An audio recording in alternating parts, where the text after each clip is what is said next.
Bab 221. Zhang Jingfeng dan Liang Huan kebingungan.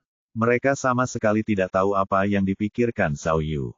Keduanya kebingungan setelah kecelakaan itu, tetapi Zhao Yu tidak menunggu lebih lama lagi. Dia membuka pintu dan berlari menuju taksi. Kaca jendela taksi itu pecah dan pintunya bengkok. Ada asap yang keluar dari bagian belakang mobil. Hanya ada seorang pengemudi yang mengenakan topi. Dia terluka tetapi ingin melarikan diri melalui pintu penumpang. Dia melihat Zhao Yu mendekatinya dan dia segera mengeluarkan pistol. Dia mengulurkan tangannya dan menembak Zhao Yu. Bang bang. Peluru itu mengenai Zhao Yu tetapi dia tidak bisa merasakan apapun. Dia masih berlari menuju taksi. Dia meraih pergelangan tangan pengemudi dan menariknya kembali. Bahu orang ini mengeluarkan suara berderak. Ah! Mesin penggerak itu mengerang dan pistol itu jatuh ke tanah. Zhao Yu meraih lengan pengemudi yang patah, berbalik dan meletakkannya di bahunya. Dia menariknya ke atas dan melompat ke depan dengan ganas. Ah! Pengemudi itu mengerang lagi. Bahunya hampir terlepas dari soketnya. Zhao Yu ingin menariknya keluar dari mobil dan menggendongnya keluar, tetapi dia terlalu berat, jadi dia malah mematahkan lengannya. Zhao Yu tidak punya pilihan lain. Dia mencengkeram kerah baju pengemudi dengan tangan kanannya dan menariknya keluar dari mobil. Pengemudi itu hampir pingsan karena kesakitan. Ketika Zhao Yu menariknya keluar melalui jendela, pengemudi itu jatuh tertelungkup karena terlalu berat. Wajah orang itu terlihat ketika topinya terlepas. Pengemudi itu tidak lain adalah penjahat yang sedang dicari polisi, Hao Gang. Zhao Yu takut Hao Gang akan menyerangnya, jadi dia menendang bagian belakang kepala dan telinganya. Ketika dia melihat Hao Gang tergeletak di tanah tanpa kekuatan untuk melawan, dia menarik Hao Gang dari tanah untuk memborgolnya. Zhang Jingfeng dan Liang Huan tercengang. Mereka tidak mengerti apa yang terjadi. Mengapa Zhao Yu mempertaruhkan nyawanya pada sopir taksi ini? Keduanya keluar dari mobil dan berjalan mendekat. Sebelum mereka sempat bertanya apa yang terjadi, Zhao Yu berteriak, "Apa yang kalian berdua lakukan? Cepat, ambil foto untukku." Hao Gang tidak punya tenaga untuk berdiri, jadi Zhao Yu harus memegangnya dengan kedua tangannya.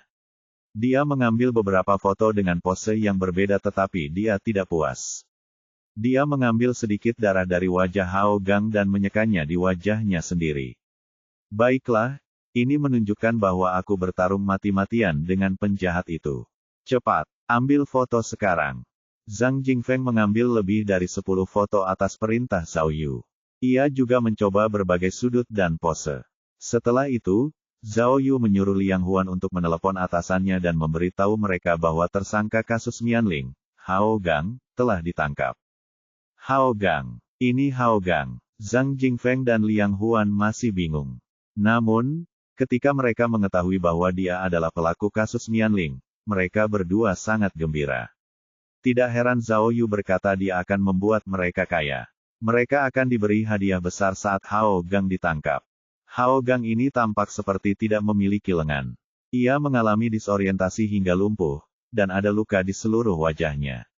Ia telah kehilangan penampilan superior yang dulu dimilikinya. Hao Gang. Zhao Yu juga terluka tetapi dia bersemangat. Dia berteriak pada Hao Gang, "Kamu ditangkap karena penculikan, pembunuhan, pemenjaraan ilegal, kejahatan seks, del. Kali ini, kamu tidak bisa lari lagi." Ketika Hao Gang dipindahkan ke mobil polisi, Zhao Yu menarik Zhang Jingfeng dan Liang Huan ke satu sisi. Ia berkata kepada mereka, "Dengarkan baik-baik, kalian berdua. Beritahu atasan bahwa kalian berdua akan membawaku ke rumah sakit. Aku melihat Hao Gang ketika kami berkendara di jembatan Kinsan, jadi kami menabraknya untuk menangkapnya." Mengerti? Petik 2. Mengerti. Liang Huan mengangguk lalu bertanya, "Tapi kenapa?" Omong kosong. Apakah kau perlu aku menjelaskan lebih lanjut? Zhao Yu memarahi. "Jika aku mengatakan bahwa aku menemukan Hao Gang menggunakan pelacak lokasi, kita akan celaka. Aku akan mengakui bahwa aku tahu di mana dia berada tetapi aku tidak melaporkannya. Apakah kau mencari masalah? Kau pikirkan sendiri, jika kau ingin lebih banyak uang, katakan pada mereka apa yang kukatakan. Jika tidak, kita tidak akan mendapatkan sepeser pun, tetapi hukuman." Mengerti. Mengerti. Mengerti. Zhang Jingfeng dengan cepat menggaruk punggung Zhao Yu. Zhao kecil, aku membuat keputusan yang sangat bijak dengan mengikutimu. Kau yang terbaik. Siapa yang tahu kau akan melibatkan kami dalam hal ini? Iya, aku sangat tersentuh. Liang Huan akhirnya mengerti dan memegang tangan Zhao Yu dengan tangannya untuk mengungkapkan rasa terima kasihnya. Saudara yang baik, berbagilah, kata Zhao Yu, tetapi dalam benaknya ia berpikir, omong kosong. Jika aku tidak melukai diriku sendiri dan khawatir tidak dapat mengalahkan Hao Gang sendirian, aku tidak akan berbagi ini dengan kalian berdua.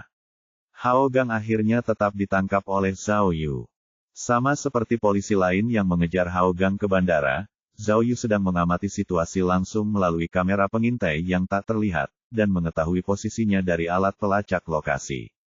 Hao Gang yang licik telah menyuruh sopirnya mengemudikan mobil menuju bandara, lalu mencari taksi untuk melarikan diri dengan cara lain. Zhao Yu ingin melapor ke atasannya, tetapi dari kamera, dia melihat Hao Gang sendirian. Tidak perlu seluruh tim untuk menjatuhkannya. Jadi dia memilih Zhang Jingfeng dan Liang Huan. Hao Gang dibawa pergi dengan mobil polisi. Koper besar yang dibawanya juga disita. Meskipun mereka tahu bahwa apapun yang ada di dalam koper itu bernilai banyak uang, itu adalah barang bukti, jadi mereka tidak menyentuhnya. Malam ini seharusnya menjadi malam tanpa tidur lagi. Semua petugas polisi Kinsan terkena dampaknya. Meskipun kasusnya cukup besar, masyarakat masih belum mengetahui kasus Mianling. Para pemimpin memiliki kekhawatiran tersendiri. Mereka takut akan menjadi bahan tertawaan jika ada informasi yang salah, jadi mereka memutuskan untuk menginterogasi Hao Gang dan membuat pengumuman setelah mereka yakin. Cabang Rongyang tidak memiliki klinik psikologi, jadi Liang Sisi dikirim ke cabang kota untuk mendapatkan bantuan dan perawatan khusus, dan untuk memverifikasi identitasnya. Dia akan mendapatkan perawatan dari para ahli untuk mengetahui apa yang terjadi dalam kasus Mianling. Hao Gang dikurung di cabang Rongyang. Seperti Hou Meng, dia membutuhkan perawatan dan interogasi. Karena Zhao Yu tertembak, ia dikirim ke rumah sakit. Peluru menembus bahu kirinya tetapi tidak menembus ke dalam tubuhnya.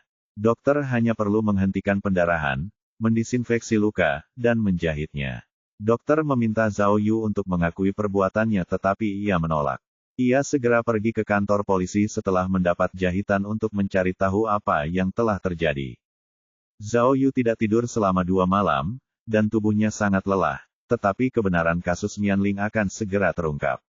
Dia hanya merasa gembira, namun sebelum hasilnya keluar, ada hal lain yang terjadi terlebih dahulu. Anda telah menyelesaikan petualangan hari ini, sistem itu berbicara di benak Zhao Yu. Tingkat penyelesaian untuk hari ini adalah 105%. Selamat, Anda telah dianugerahi satu perangkat tak terlihat. Terimalah. Bab 222. Saat itu sudah fajar, matahari mulai terbit di Cakrawala. Zhao Yu baru saja memasuki kantor polisi. Sebelum dia sempat menanyakan perkembangan interogasi Hao Gang, pemberitahuan sistem tiba-tiba berbunyi di benaknya. Gila, 105%. Apa? Apa ini? Dia telah melampaui 100%. Mungkinkah tingkat penyelesaian sistem tidak memiliki batas? Zhao Yu segera mengklik item itu di benaknya. Ya Tuhan, tingkat penyelesaian 105%. Harta karun menakjubkan macam apa ini? Pada akhirnya, Zhao Yu hanya memperoleh satu hadiah item. Item itu disebut, defibrilator tak terlihat. Defibrilator tak terlihat. Apa ini? Zhao Yu segera membaca pengantarnya. Pengantarnya mengatakan bahwa ini adalah barang tingkat tinggi, dan akan otomatis aktif saat dibutuhkan. Barang ini digunakan pada jantung, dan dapat digunakan untuk menyelamatkan diri atau menyelamatkan orang lain. Seperti biasa, tingkat kemanjurannya adalah 100%. Oh, meskipun benda ini tidak sesederhana atau sesederhana penglihatan sinar X yang tak kasat mata, Zhao Yu dapat merasakan benda ini sungguh menakjubkan. Menghidupkan kembali jantung, dan secara otomatis juga, tingkat keberhasilan 100%. Apakah benda ini bisa menyelamatkan hidupku dalam keadaan darurat? Tanyanya. Namun, instruksinya cukup jelas. Hanya dalam keadaan normal tingkat keberhasilannya 100%. Dengan kata lain, Benda ini hanya bisa digunakan saat jantung masih bisa dihidupkan kembali. Jika orang tersebut benar-benar mati, atau hancur berkeping-keping, maka 100 kali lipat dari benda ini tidak akan bisa membantu. Setelah memperoleh barang tersebut, Zhao Yu memeriksa daftar barangnya dengan saksama. Ia menyadari bahwa setelah Hao Gang ditangkap, jumlah barang dalam daftar tersebut telah berkurang drastis. Barang-barang biasa seperti pelacak, alat penyadap, penglihatan malam, detektor kebohongan, dan kunci rangka telah hilang, tidak ada satu pun yang tersisa. Tampaknya meskipun ia telah menyimpan banyak barang, dalam keadaan darurat, ia akan menggunakan banyak barang tersebut. Tampaknya mulai sekarang, ia harus bekerja ekstra keras dan menyimpan lebih banyak peralatan.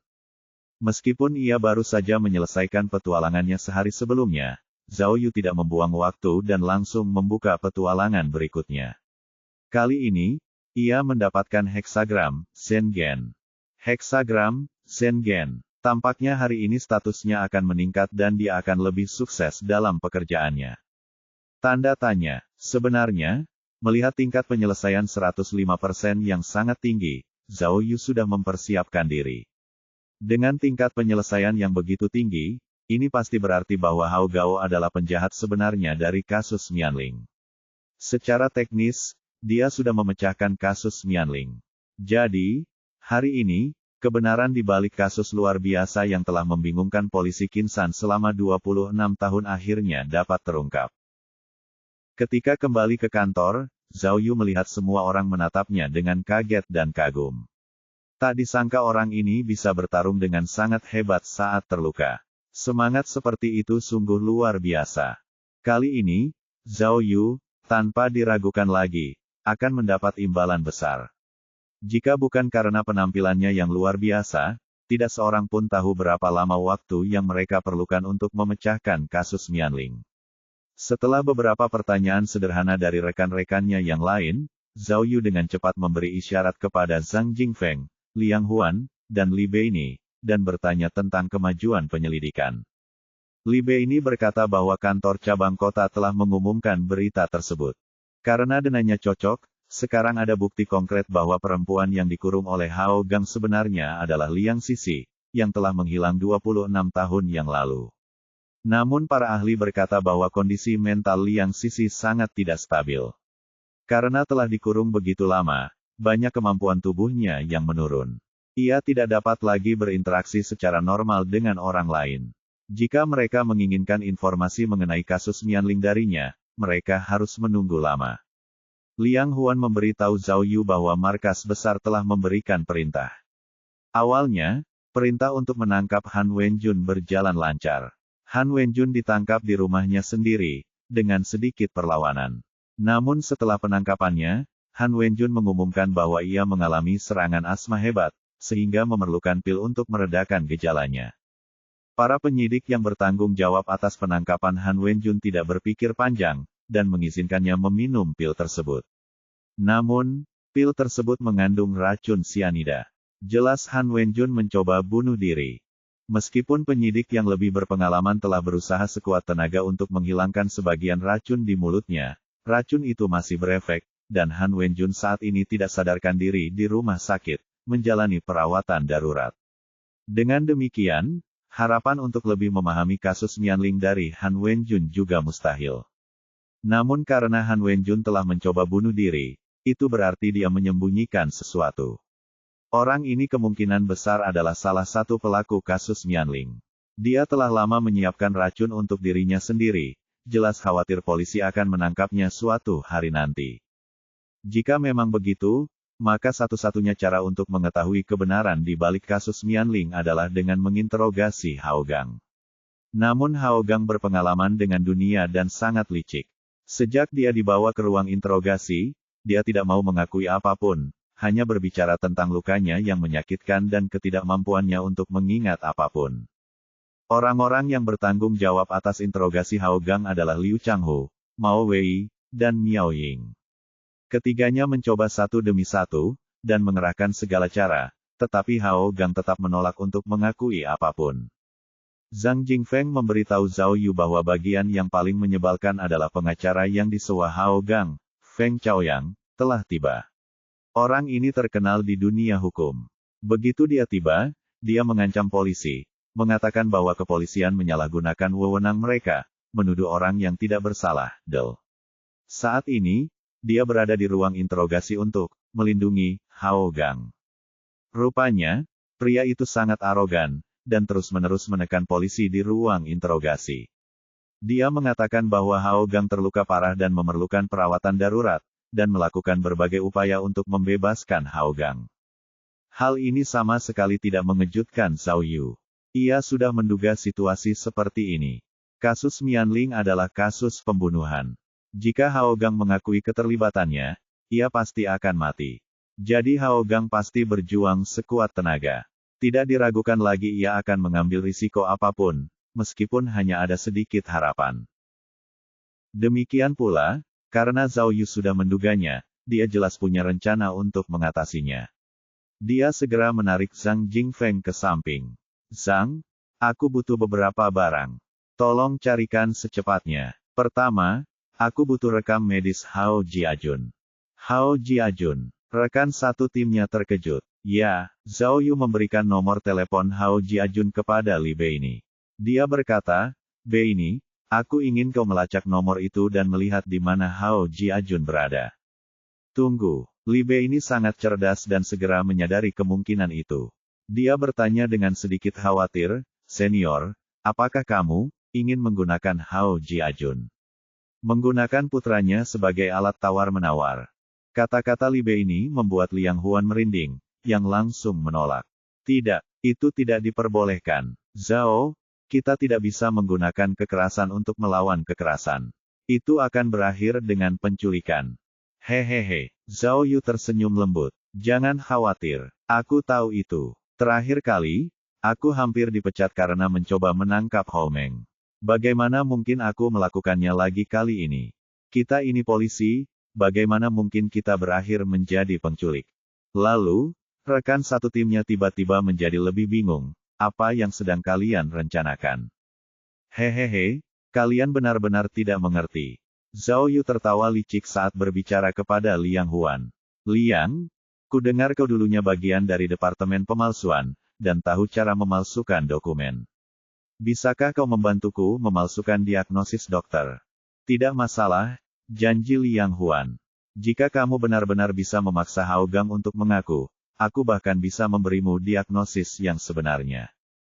Baiklah, Zhao Yu mengangguk puas. Sebenarnya, memaksa Hao Gang untuk mengaku tidak serumit yang dipikirkan semua orang. Ini, sebelum Zhao Yu sempat menyelesaikan kalimatnya, Zhang Jingfeng sudah menyerahkan selembar informasi tercetak kepada Zhao Yu. Ini adalah catatan medis Hao Jiajun. Tapi apa yang akan kau lakukan dengan ini? Zhao Yu melihatnya dengan saksama dan segera menemukan apa yang dibutuhkannya. Lihat, selain memeriksa darahnya setiap tahun, Hao Jiajun juga punya waktu khusus untuk memeriksakan diri ke dokter gigi. Dokter gigi, kini rekan-rekannya semakin bingung. Ah, Li Beini tiba-tiba menunjuk ke layar komputer, Senior, sinyal telepon Hao Jiajun tiba-tiba menghilang. Aku tidak dapat menemukannya. Apakah sesuatu terjadi padanya? Hehe, Zhao Yu berdiri dan berkata dengan keyakinan tak terbatas, jangan khawatir. Apakah sesuatu terjadi pada Hao Jiajun atau tidak, itu bukan urusan kita. Sekarang, Zhao Yu meraih dokumen itu, aku harus melakukan sesuatu. Untuk memaksa Hao Gang mengaku, kita harus menunggu 1 hari lagi. Kita sudah menunggu 26 tahun, kita bisa menunggu 1 pagi lagi, kan? Bab 223. Zhao Yu keluar dan menyelesaikan tugasnya sebelum jam menunjukkan pukul 10. Agar rencananya berjalan dengan sempurna, ia harus pulang untuk tidur siang. Ia ingin pergi ke pemandian untuk menenangkan diri, tetapi ia tidak bisa karena ia terluka. Zhao Yu kembali ke kantor polisi sekitar pukul 12. Ia merasa lapar sebelum masuk, jadi ia memesan makanan dari KFC dan bersiap menghabiskan hari dengan berbasa-basi dengan Hao Gang. Zhao Yu tidak pergi ke kantor polisi, tetapi ia menuju ruang tahanan. Ia memegang setumpuk dokumen di tangan kirinya dan membawa makanan di tangan kanannya. Secara kebetulan, Zhao Yu bertemu dengan Feng Kaoyang, seorang pengacara terkenal, yang sedang berteriak kepada para polisi. Orang ini dikenal sombong, tetapi dia bahkan tidak menghormati kepala Biro Zhou. Dia berteriak di pintu tahanan, "Kalian polisi tidak masuk akal. Kalian telah melanggar standar interogasi. Tunggu saja, saya akan mengajukan gugatan dan menuntut kantor polisi Rongyang. Klien saya adalah seorang pembayar pajak, seorang pengusaha hebat di Kinsan. Bagaimana kalian bisa mengurungnya dengan paksa dan menahannya tanpa alasan yang sah? Hei, kamu pengacara, bagaimana bisa kamu bicara seperti itu?" Kepala Biro Luan Xiao membantah. Hao Gang adalah tersangka dalam kasus Mianling. Kami berhak untuk melanjutkan kasus ini sebagai tindak pidana berat. Standarmu tidak berlaku untuk situasi ini. Apa kau bercanda? Feng Kaoyang berkata, tersangka kasus Mianling.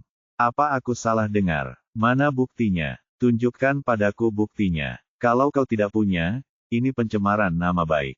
Apa kau tahu itu? Kau harus bertanggung jawab secara hukum. Tuan Feng. Kepala Biro Zhou Andong juga ada di sana.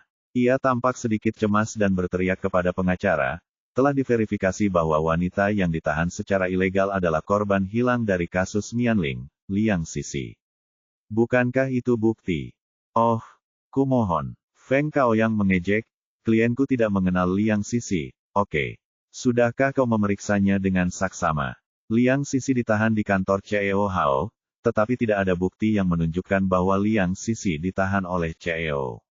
Ruang rahasia itu milik CEO tetapi dia tidak tahu dari mana wanita itu berasal. Dia tidak tahu. Hei, itu bohong. Kepala Biro Luan sangat marah. Liang Sisi ditahan secara ilegal oleh Hao Gang entah sudah berapa lama.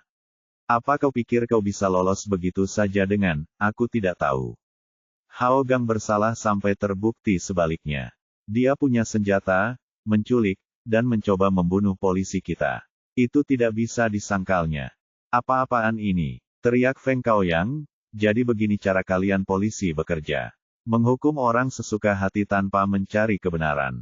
Klien saya mengatakan bahwa polisi itu yang mencoba membunuhnya. Ini mungkin hanya taktik kalian. Kau, Kepala Biro Zhou sangat marah hingga tubuhnya gemetar. Dia tidak punya cara untuk menghindari pengacara yang memutarbalikkan fakta ini. Kepala Biro Zhou ada di sini karena Feng Kaoyang menggunakan koneksinya untuk menekan kantor polisi. Itulah sebabnya Kepala Biro Zhou gelisah. Klien saya terluka parah. Lengannya mungkin lumpuh. Feng Kaoyang terus berteriak, dia harus mendapatkan perawatan yang tepat di rumah sakit. Jika Anda berlarut-larut dan menyebabkan klien saya cedera, siapa yang akan bertanggung jawab? Kepala Biro Zhou dan Kepala Biro Luan dikelilingi oleh banyak petugas polisi lainnya, termasuk Liu Changhu. Tak seorang pun dari mereka menjawab, tetapi berdiri di samping kedua kepala biro itu. Zhao Yu tidak dapat menahan diri untuk tidak mengejek apa yang dilihatnya. Ia melambaikan tangan kepada salah satu petugas polisi dan memintanya untuk datang. Ia menuang semua burger dalam kantong plastik ke tangan petugas polisi sebelum ia menjawab. Kemudian ia membuka kantong plastik itu dan bersiap untuk melemparkan kantong plastik itu ke kepala pengacara itu. Saat itu, pengacara itu masih terus mengoceh sementara semua petugas polisi dan kepala biro tetap diam. Zhao Yu menunggu saat yang tepat lalu melemparkan kantong plastik ke kepala pengacara itu. Kemudian dia meninju dan menendang pengacara itu hingga dia jatuh ke tanah. Dia bahkan menendangnya beberapa kali lagi setelah dia jatuh. Pengacara itu bingung, dia dipukuli tanpa menyadarinya. Dia berguling-guling seperti bola dan mengerang. Zhao Yu datang dan pergi begitu cepat. Dia memasuki ruang tahanan tepat setelah menendang Feng Kaoyang. Pengacara itu kemudian melepaskan kantong plastik itu dan berdiri dengan canggung. Dia berteriak, Siapa itu? Siapa yang memukulku?" Kepala Biro Zhou dan Kepala Biro Luan melihat apa yang terjadi dan tahu bahwa orang yang memukulnya adalah Zhao Yu, tetapi apa yang dilakukan Zhao Yu membuat mereka merasa senang. Kepala Biro Zhou berpura-pura terkejut dan bertanya, "Apakah Anda baik-baik saja, pengacara? Apakah Anda berhalusinasi?" "Ya," kata polisi lainnya. "Mungkin Anda tidak tidur semalaman dan terlalu lelah. Mungkin Anda mengalami mimpi buruk." Tatapan mata Luan Xiao tajam sekali. Ia melihat polisi itu membawa semua burger KFC. Ia memberi isyarat agar polisi itu segera pergi. Polisi itu menyadari maksudnya dan segera berbalik untuk pergi. Kalian semua keterlaluan. Beraninya kalian memukulku. Aku ingin menuntut kalian semua. Mata pengacara itu memerah, tetapi tiba-tiba dia merasakan bayangan hitam terbang di belakangnya. Dia melompat dan berbalik seolah-olah dia ketakutan. Namun, yang ada di belakangnya adalah pintu besi ruang tahanan. Dia kemudian melihat Mao Wei terlatih-tatih keluar. Pengacara itu merasa aneh dan ingin bergegas masuk ke ruang tahanan, tetapi pintu besi itu sudah terkunci dan dia tidak bisa membukanya. Di ruang tahanan, hanya ada Zhao Yu, Miao Ying, dan Hao Gang yang compang camping, dengan perban di lengannya.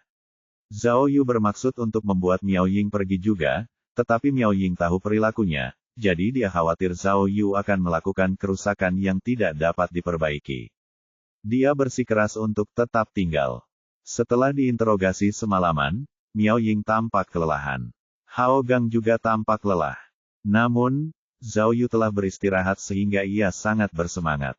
Zhao Yu melambaikan tangannya ke arah Miao Ying, seolah berkata, "Jauhi aku, jangan ganggu interogasiku."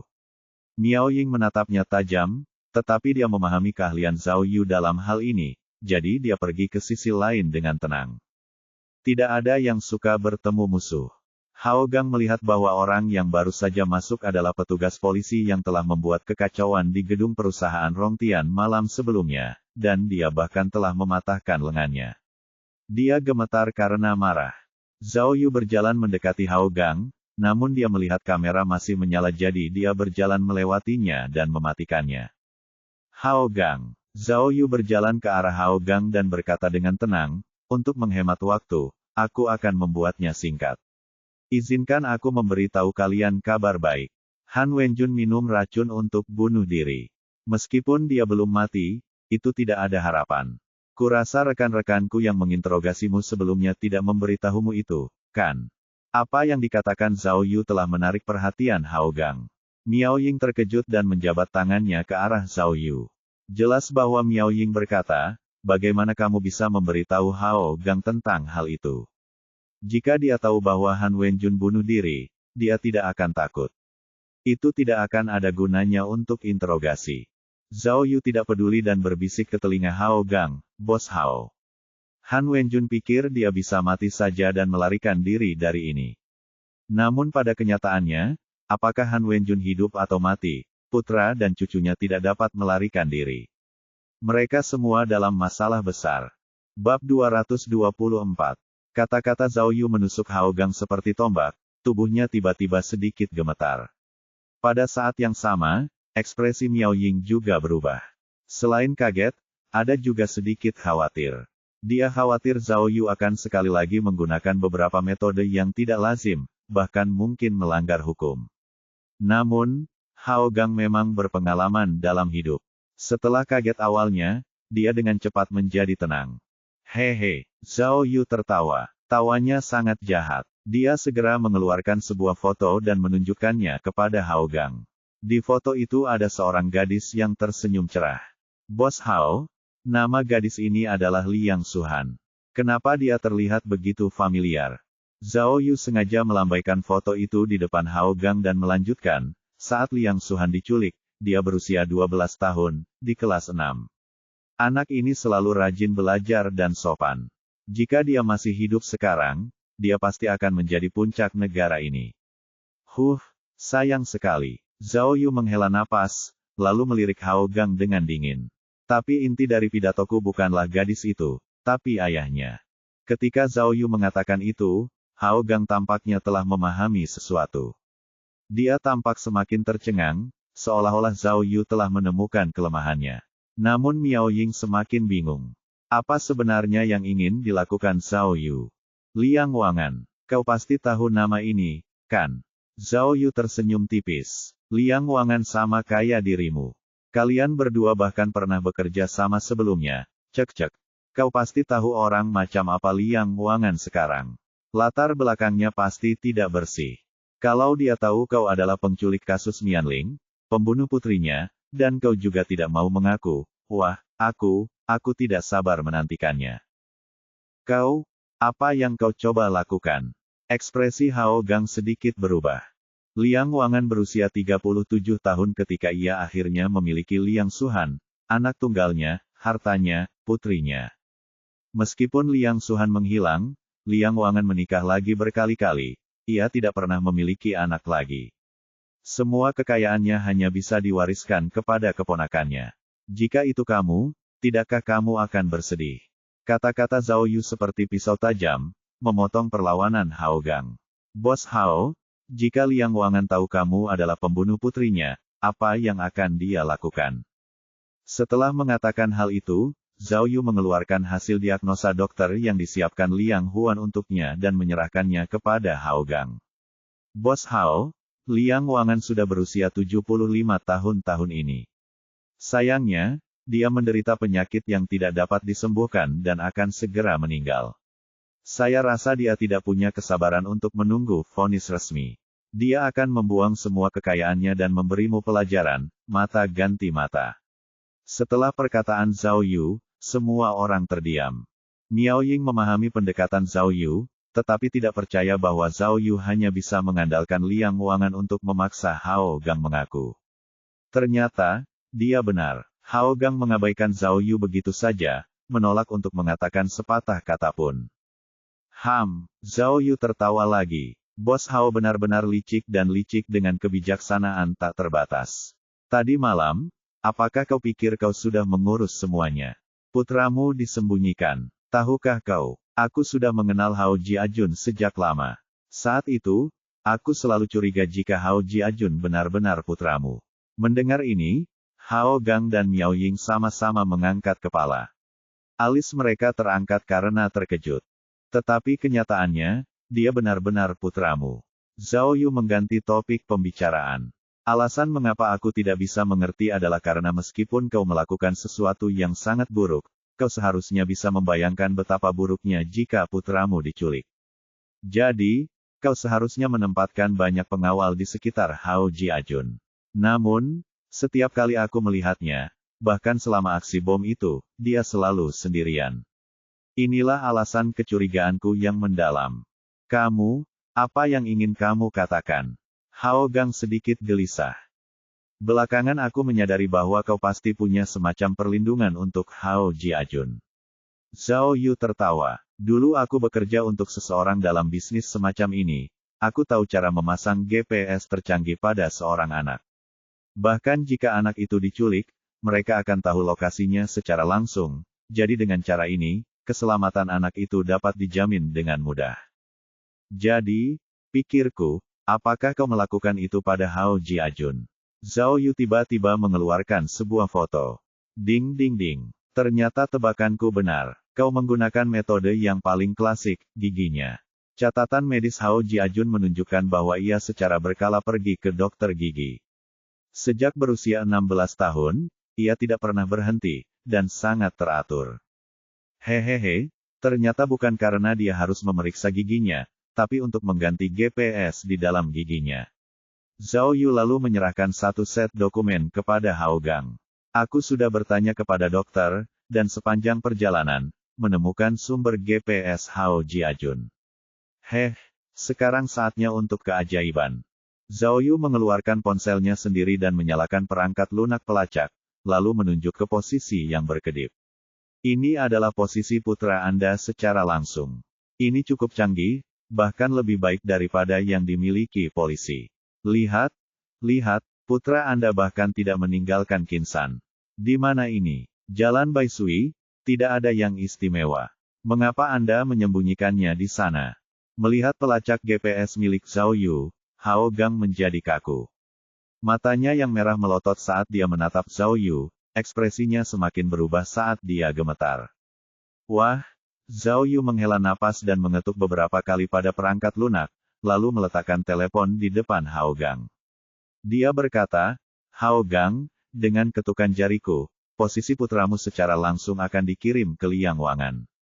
Adapun hasilnya, beraninya kau. Hao Gang tiba-tiba meraung seperti banteng yang marah, itu ilegal, itu pembunuhan. Kau memberitahuku apa yang ilegal. Kata-kata Zhao Yu seperti es. Hao Gang, kau harus membayar utangmu sendiri. Bagaimana rasanya setelah 26 tahun? 4 anak yang tidak bersalah, seorang pria pekerja keras dan sopir, dan Liang Sisi, yang menerima semua pelecehanmu. Berapa banyak keluarga yang hancur oleh kalian? Apakah hidup mereka tidak berharga? Tanda seru. Kalian bahkan tidak memiliki kemanusiaan dasar, kalian semua binatang. Pah.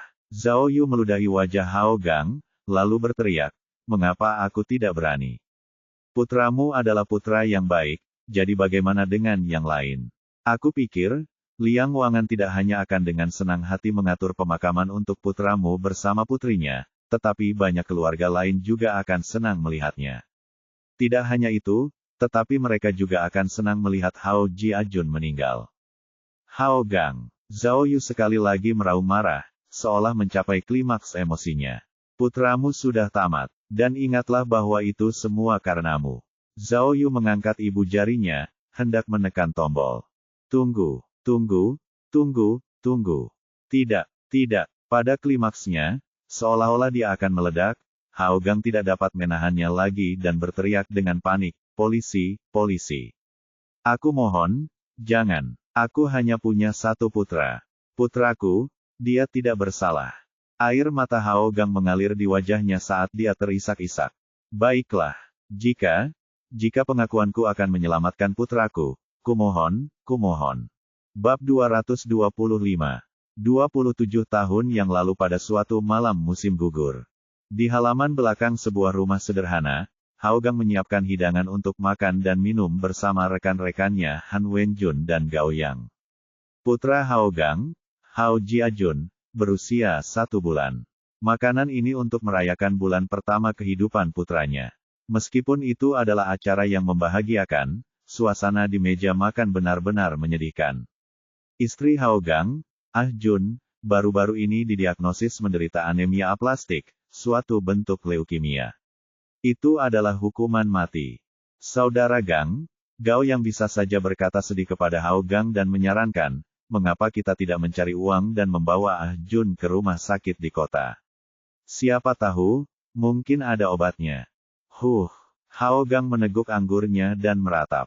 Itu tidak ada gunanya. Tidak ada rumah sakit besar yang bisa menolongnya. Aku sudah bertanya. Satu-satunya cara untuk menyelamatkannya adalah dengan mengirimnya ke luar negeri untuk operasi. Tapi, uang. Saudara Gang, berapa banyak yang kamu butuhkan? Katakan saja kepada kami. Gao yang menepuk dadanya dan berkata, kami akan menemukan cara untuk mendapatkannya. Tidak mungkin. Itu tidak akan cukup. Hao Gang menggelengkan kepalanya. Operasi itu sendiri akan menelan biaya setidaknya 400.000. Bahkan jika kita bertiga menjual rumah kita, itu masih jauh dari cukup. Ya Tuhan, mengapa hidupku begitu sulit? Apakah anakku harus kehilangan ibunya setelah baru saja lahir? Saudara Gang, Gao yang berkata, Tuhan memberkati orang-orang baik. Siapa tahu, dokter mungkin salah mendiagnosisnya. Orang tuaku menjual obat-obatan herbal, apakah kamu ingin mereka merekomendasikannya ke dokter Tiongkok? Tunggu, Han Wenjun, yang tadinya diam, tiba-tiba meletakkan cangkirnya dan berkata kepada Hao Gang, Kakak Gang. Aku punya cara cepat untuk mendapatkan uang. Aku tidak tahu apakah kau bersedia mencobanya. Tetapi jika berhasil, kau akan punya uang untuk adik iparmu berkonsultasi dengan dokter di luar negeri, dan mungkin bahkan punya cukup uang untuk menjalani kehidupan yang baik juga. Ada apa? Cepat, katakan padaku. Hao Gang tampak seperti menemukan penyelamat hidupnya. Dia meraih tangan Han Wenjun. Jun dan aku sudah bersama sejak kami masih muda. Kami tumbuh bersama. Aku akan melakukan apa saja untuk menyelamatkan Jun. Wenjun, Gao yang khawatir, pekerjaan macam apa? Apakah itu ilegal? Bagaimana mungkin kita melakukan sesuatu yang ilegal? Kata Han Wenjun. Apakah kamu pernah mendengar tentang Cheng Sanli? Dia mengontrak area pertambangan yang besar dan sekarang sangat kaya. Terowongan tambang yang dikontrak. Apakah itu sah? Gao yang khawatir. Bagaimana bisa itu tidak sah? Han Wenjun menjelaskan, saya berada di tim eksplorasi tambang. Saya mendengar berita yang mengatakan bahwa masih banyak endapan perak yang belum ditambang. Siapapun yang memilih terowongan tambang yang bagus akan diamankan dengan kekayaan besar. Tetapi, baru-baru ini, saya mendengar, Han Wenjun melanjutkan, terowongan tambang yang dikontrak Cheng Sanli tinggal sekitar 2 hingga 3, dan terowongan itu lebih sulit ditambang.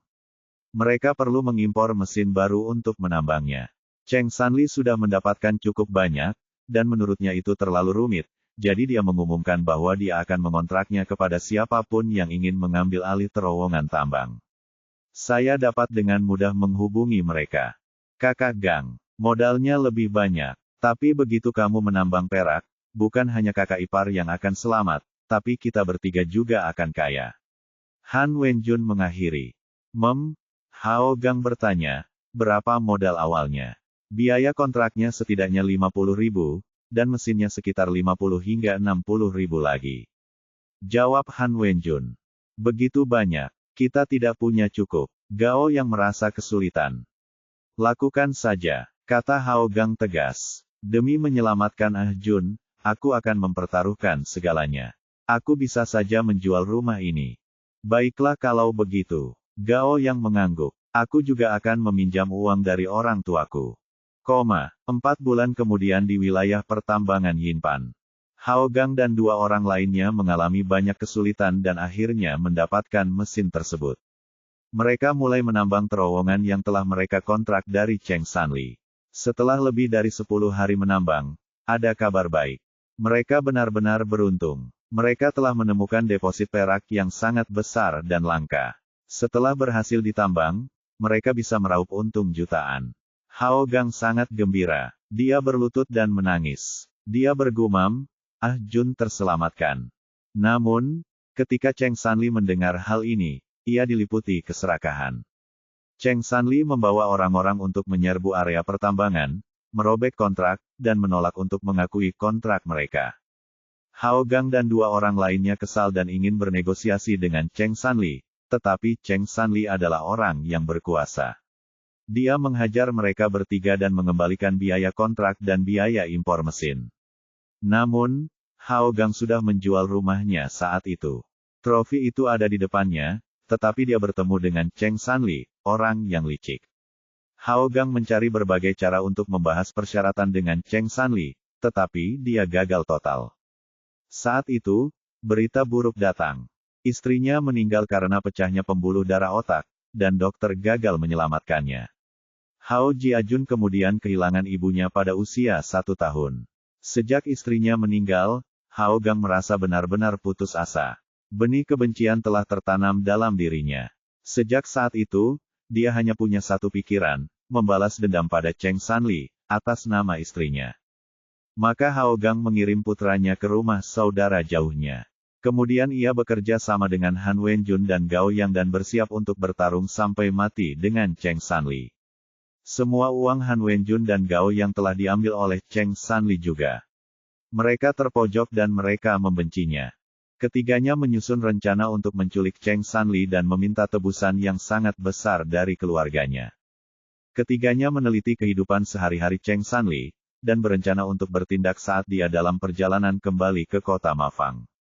Namun, ketiganya belum pernah menculik siapapun sebelumnya. Mereka menyadari bahwa mereka akan membutuhkan mobil jika ingin menculik Cheng Sanli.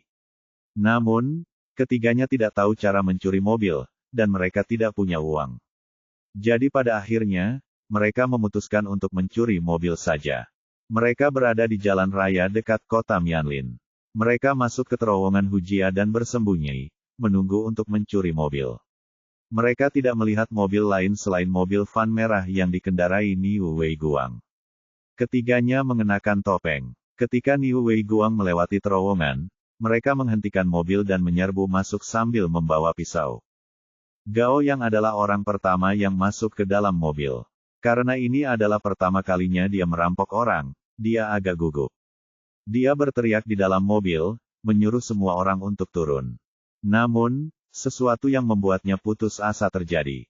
Liu Hongxiang, yang berada di dalam mobil, dapat mengenali suaranya. Ia berteriak kepadanya, "Paman, mengapa Anda di sini?" Tiba-tiba, Suasana di dalam mobil membeku. Mereka bertiga kemudian menyadari bahwa semua orang di dalam mobil itu adalah anak-anak sekolah dasar. Gao yang berpikir itu adalah kesalahan besar dan mereka bertiga harus melarikan diri. Namun Hao Gang sangat marah dan memerintahkan Han Wenjun untuk menempelkan pisau ke leher pengemudi sambil mengancam anak-anak agar tidak bergerak.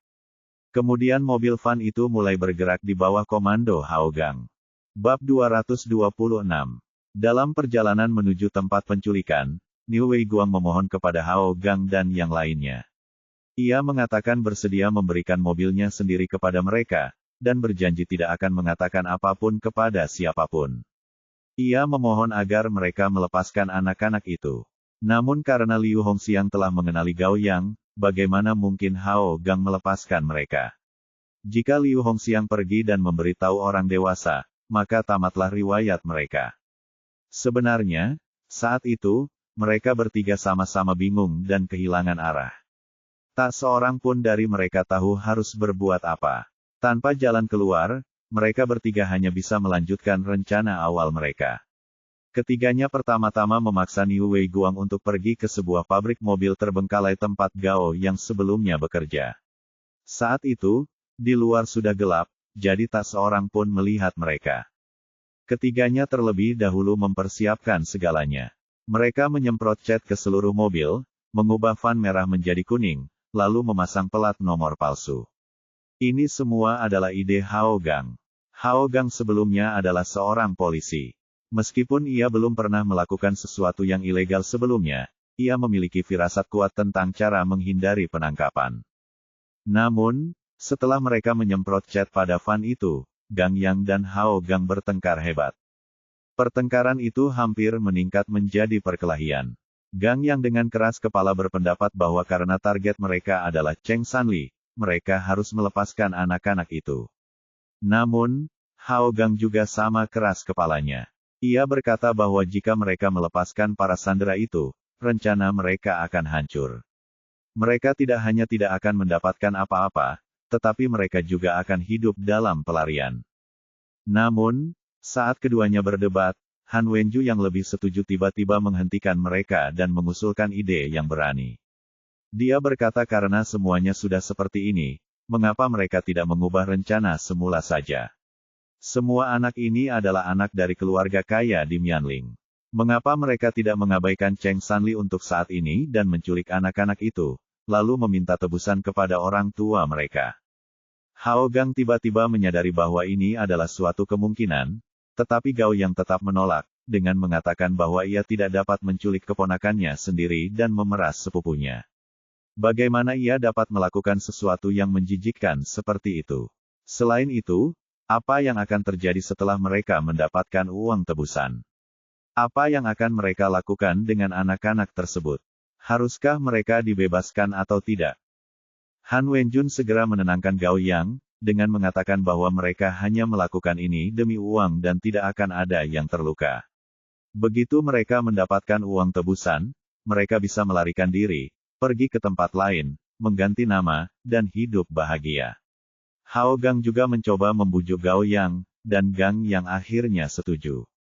Dengan demikian, ketiganya menjalankan rencana penculikan mereka. Namun, menyembunyikan orang-orang di pabrik mobil bukanlah ide yang bagus. Mereka harus mencari tempat yang lebih aman. Karena itu, Han Wenjun langsung teringat gua terbengkalai di Gunung Yingpan, jadi mereka memindahkan semua sandera ke sana. Meskipun mereka punya ide, mereka tidak punya informasi apapun tentang orang tua anak-anak itu dan tidak bisa langsung meminta tebusan. Mereka harus menunggu sampai Hao Gang pergi ke kota Mianling agar dia bisa mengetahui nomor telepon, alamat, dan situasi keuangan keluarga itu sebelum mereka bisa memulai. 3 hari kemudian, Hao Gang menelepon orang tua anak-anak itu dan meminta tebusan. Hao Gang sudah tahu bagaimana polisi bekerja, jadi ketika menelepon keluarga-keluarga itu, ia menggunakan telepon umum untuk membingungkan polisi. Pada akhirnya, ketiganya berhasil mendapatkan uang tebusan dalam jumlah besar. Dugaan Zhao Yu benar, selama proses tebusan, hanya Hao Gang dan Gao Yang yang bertugas. Han Wenjun tetap berada di dalam gua untuk menjaga para sandera. Gao Yang sangat mengenal daerah tebing tersebut. Ketika Tao tiba di tebing, Gao yang tidak langsung turun ke daerah tebing, tetapi tetap berada di dalam area hutan di sekitar tebing dan mengamatinya menggunakan teleskop. Ia kemudian menggunakan walkie-talkie untuk memberi petunjuk kepada Tao tentang cara melempar uang tebusan. Sejujurnya, hanya Hao Gang yang berada di bawah tebing saat itu. Begitu dia mendapatkan uang tebusan, dia pertama-tama melepaskan alat pelacak, lalu memasukkan uang itu ke dalam tas besar. Karena semua uang dari Tuan Tao masih baru, uangnya cukup ringan, jadi Hao Gang hanya membawa tas kulit itu.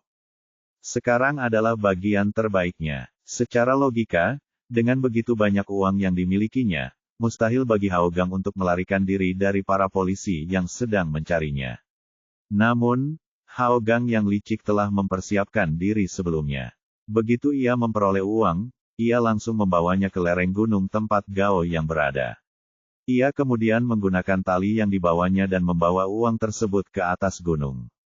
Saat itu, Gao yang tidak hanya menunggu di puncak gunung, tetapi dia juga membawa mobil van itu. Gao yang mengenal jalan setapak kecil yang tersembunyi di dalam hutan. Mereka berdua memasukkan uang itu ke dalam mobil, lalu melarikan diri di tengah malam. Saat itu, petugas polisi terlalu fokus mencari di dasar tebing, dan benar-benar tertipu oleh pengalihan perhatian para pria itu. Tiba-tiba mendapatkan uang sebanyak ini, Gao yang sangat gembira. Saat itu, dia masih dengan bodohnya percaya bahwa mereka akan melepaskan para sandera, lalu melarikan diri dengan semua uang ini. Namun begitu dia membawa uang itu kembali ke gua, dia disergap oleh Han Wenjun, yang mencekiknya dengan bantuan Hao Gang, membuatnya pingsan. Ternyata, Hao Gang dan Han Wenjun sudah membuat rencana sebelumnya, apapun yang terjadi, para sandera tidak boleh dibiarkan hidup. Begitu identitas mereka terungkap, kemanapun mereka lari, kemungkinan besar mereka akan ditangkap. Jadi, keduanya sudah memutuskan untuk membunuh semua sandera. Mereka takut Gao yang akan melawan dengan keras, jadi mereka menjatuhkannya terlebih dahulu. Han Wenjun telah memasang dinamit tersebut. Rencananya, setelah dinamit tersebut meledak, semuanya akan lenyap dalam ledakan tersebut. Namun, bertentangan dengan harapan Han Wenjun, tepat saat ia hendak menyalakan dinamit tersebut, Hao Gang dengan keras kepala bersikeras untuk membawa Liang Sisi bersamanya.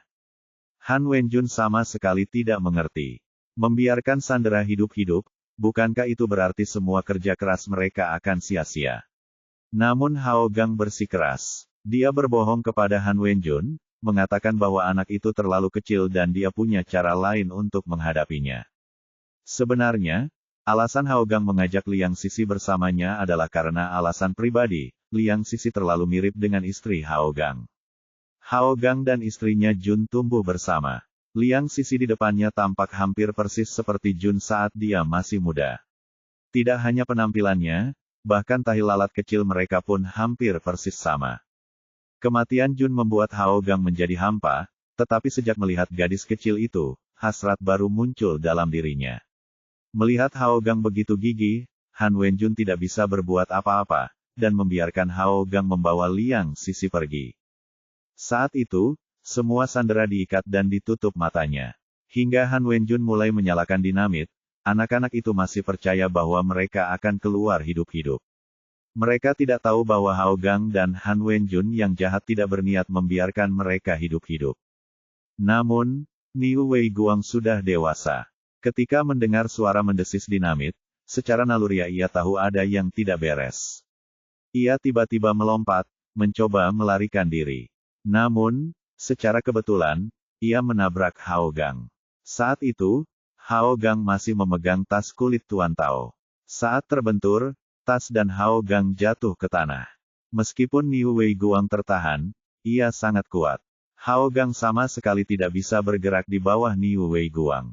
Dalam keadaan terkejut, Hao Gang mengeluarkan pisau dan menikam Niu Wei Guang berkali-kali, hingga akhirnya membunuhnya. Hao Gang ingin membawa uang itu bersamanya, tetapi dinamitnya hampir meledak. Han Wenji segera menarik Hao Gang keluar dari area tersebut. Tepat saat mereka berdua berhasil keluar, dinamit meledak. Dalam beberapa saat, seluruh gua dipenuhi asap. Niu Wei Guang dan keempat anak lainnya terkubur di dalamnya. Ketika Gao Yang terbangun dan menyadari kebenarannya, dia hampir mengalami gangguan jiwa. Namun karena hal itu sudah terjadi, dia tidak dapat berbuat apa-apa. Selain itu, dia dipenuhi rasa takut. Takut Hao Gang dan Han Wenjun juga akan membunuhnya untuk membungkamnya. Bagian yang menyedihkan adalah, meskipun kejahatan yang telah dilakukannya, Hao Gang tidak menyesalinya. Ia tampak seperti telah hidup kembali dan memberitahu Han Wenjun dan Gao Yang dengan yakin bahwa sejak saat itu, tidak seorang pun boleh menceritakan apa yang telah terjadi. Jika tidak ada yang mengatakan apapun, maka mereka sebaiknya tetap tinggal di Kinsan dan tidak pergi kemanapun. Mereka akan memulai karir mereka di Kinsan. Bab 227. Setelah ledakan, ketiga pria itu tidak langsung pergi, tetapi mengubur mobil van di kaki gunung. Meskipun mereka telah kehilangan uang yang diberikan oleh Ten Tao, mereka tidak marah karena mereka memiliki lebih banyak uang tunai. Selain itu, mereka yakin bahwa uang tersebut juga telah hancur akibat ledakan, jadi mereka tidak mempertimbangkan untuk kembali menggalinya. Setelah beberapa tahun, Han Wenjun kembali ke terowongan tersebut. Ia membangun pagar untuk menutup bagian terowongan yang runtuh, karena ia takut ada orang yang akan memasuki area tersebut. Keputusan Hao Gang benar, karena mereka tidak melarikan diri, polisi tidak pernah bisa menghubungkan mereka dengan kasus tersebut. Hal yang lebih penting adalah bahwa mereka bertiga tidak menargetkan kelima anak itu pada awalnya. Seperti dugaan Zhao Yu, kasus penculikan Mianling ini bermula dari sebuah kecelakaan. Oleh karena itu, penyelidikan polisi menjadi rumit dan sulit. Meskipun Hao Gang menjual rumahnya, ia akhirnya membelinya kembali. Ia menggali ruang bawah tanah dan menyembunyikan Liang Sisi di dalamnya. Hao Gang adalah orang yang sangat berhati-hati. Sampai hari ini, dia berhasil menyembunyikannya. Dia tidak pernah membiarkan siapapun melihat Liang Sisi. Bahkan putranya, Hao Jiajun, tidak pernah melihatnya. Setelah penculikan itu, Hao Gang dan dua orang lainnya sangat berhati-hati. Mereka tidak menonjolkan diri selama beberapa tahun dan tidak menggunakan uang tebusan apapun. Mereka baru memulai rencana bisnis mereka setelah berita itu mereda. Hao Gang mengundurkan diri dan menggunakan uang tersebut untuk membuka gudang dan mendirikan perusahaan dagang. Sebagai seorang pengambil risiko, ia perlahan menjadi pengusaha sukses. Bisnis dagang dan kekuasaannya tumbuh pesat. Ia memperoleh status di Kinsan dengan sangat cepat. Ia kemudian memiliki modal untuk melawan Cheng Sanli, jadi ia mulai memikirkan rencana balas dendamnya yang gila.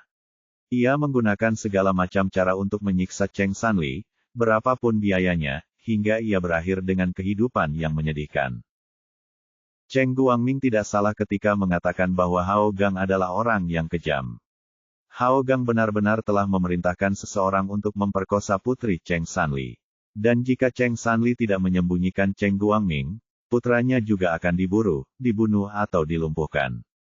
Kemudian, Cheng Guangming mencoba membunuh Hao Gang. Hao Gang tidak mati dan merencanakan balas dendamnya lagi. Dia menghabiskan banyak uang untuk menghukum Cheng Guangming dengan hukuman yang lebih berat, dan menyewa seseorang untuk memukulinya hingga dia kehilangan penglihatan di salah satu matanya. Hao Gang mengalami gangguan mental. Gara-gara Liang Sisi, dia tidak pernah menjalin hubungan dengan wanita lain meskipun dia adalah seorang pengusaha sukses. Dia selalu memperlakukan Liang Sisi seolah-olah dia adalah mendiang istrinya, Ah Jun. Semua orang mengira Hao Gang adalah pria yang setia. Tidak seorang pun tahu bahwa kebenaran adalah skandal seperti itu. Hanya Han Wenjun dan Gao Yang yang tahu tentang rahasia Hao Gang dan Liang Sisi. Han Wenjun selalu menjadi tangan kanan Hao Gang sejak Hao Gang mendirikan Rongtian Corporation. Dia membantu Hao Gang memecahkan banyak masalah. Sebagai imbalannya, Hao Gang mengangkatnya sebagai penanggung jawab perusahaan logam berwarna dengan namanya. Namun, bagi Gao Yang, ceritanya berbeda. Gao Yang sangat terpengaruh oleh penculikan itu, dan kesehatan mentalnya pun menurun. Hao Gang dan Han Wenjun berusaha membantunya, terutama dalam hal keuangan, tetapi dengan rasa bersalah yang ditanggungnya, Gao Yang menjalani kehidupan yang sangat menyedihkan. Pada akhirnya, ia dikirim ke rumah sakit jiwa. Setelah dirawat di rumah sakit jiwa, ia selalu berbicara tidak jelas dan mengoceh tentang kasus Mianling. Hao Gang dan Han Wenjun merasa tidak nyaman dengan hal ini, dan berpikir bahwa mereka tidak bisa membiarkannya terus berlanjut. Jika ada seseorang yang menganggap serius apa yang dikatakannya, mereka akan mendapat masalah besar. Jadi mereka memutuskan untuk mengirim pengawal dengan bekas luka di wajahnya ke rumah sakit jiwa untuk menyuntikkan obat ke Gao Yang akan menyebabkan serangan jantung mendadak. Karena Gao Yang tidak memiliki kerabat, rumah sakit tidak menggali terlalu dalam.